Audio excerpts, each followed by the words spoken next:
Здравейте на всички! Минаха 4 месеца откато качих първото видео тук. След него мислех дали е добре да качвам вече видеа, дали изобщо има смисъл да говоря за каквото и да е било. Понесох много критики и работи, бях обещал, че ще говоря за татуировки, за лица, с които правим музика. Само че днес няма да е това. Не знам дали е редно да споделям толкова лични неща от живота си. За 4 месеца претърпях огромни катарзиси. Случиха ми се отвратителни работи. Нещата, които бях планувал, всъщност изобщо не се случиха по този начин.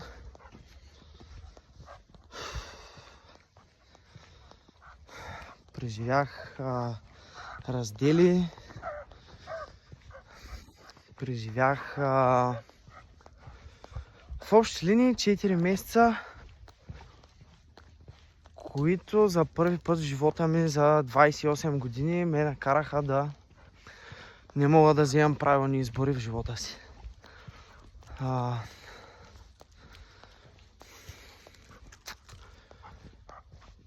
Накратко, приключих 5 годишна връзка. Започнах нови взаимоотношения с човек, който познавам от много дълго време.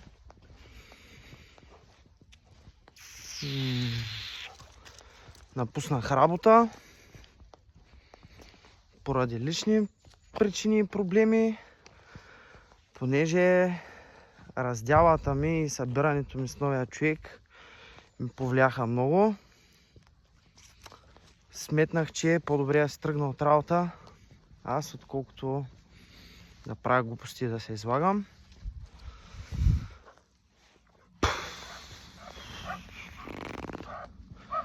Имахме препятствия с един от най-добрите ми приятели. Спряхме да си говорим за известно време. Отскоро мисля, че оправихме нещата там. Преживях и много предателства. И влизането ми от една в друга връзка май се оказа прибързано.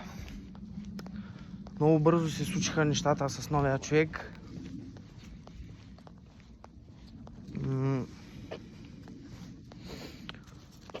От много приятно нещо за известно време, тъй до ден днешен се е превърна в ад. Някои от вас ще ме критикуват. Съм направил нещата по този начин. Разбираемо е. Не мога да бъда сърдит на никой от тях. Няма да обяснявам цялата си история. Няма да я правя толкова в личен план. Сметнах, че е редно да споделя за хора, които може би биха минали през това, защото за 4 месеца се убедих, че всичко може да се случи на човек.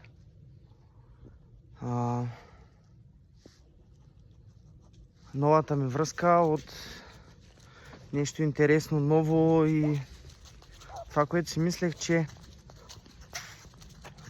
няма да е като старата, т.е. няма да има толкова караници, макар че аз продължавам да поддържам връзка с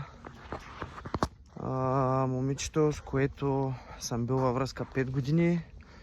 Страшно много я уважавам и смятам, че ние можем да запазим страшно добри приятелски отношения, защото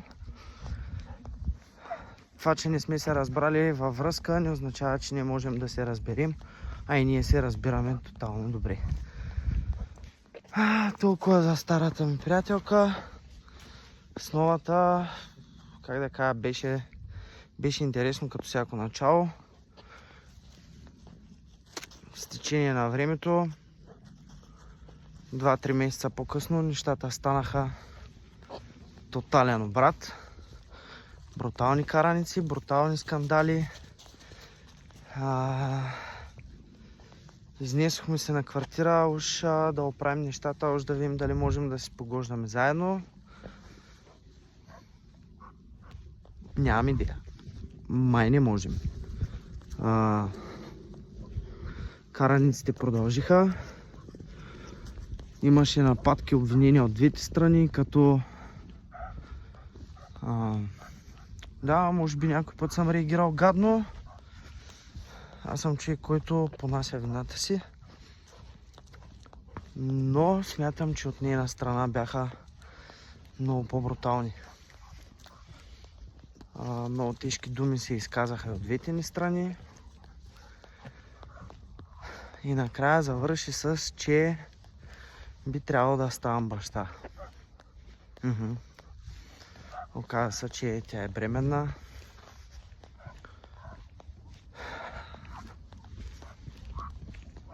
Други обстоятелства бих се радвал много, защото все пак ние затова живеем на този свят.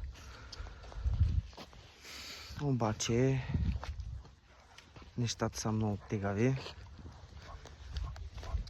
и не съм сигурен кое е правилно. Дали да продължа с този човек и да оправим нещата, което е почти непосилно, защото сме много остри характери и двамата. Ако приключат нещата, за мен е правилният начин да не се обременява нов човешки живот, да не се обрича на страдание, на разделени родители и прочее. Много от вас сигурно знаят за какво говоря.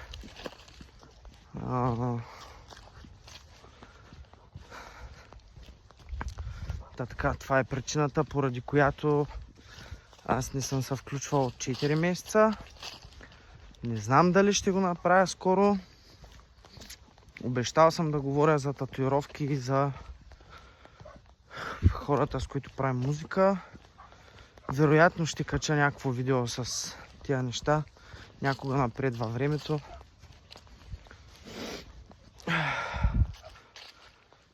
Единственото нещо, което ми дава най-много подкрепа в момента,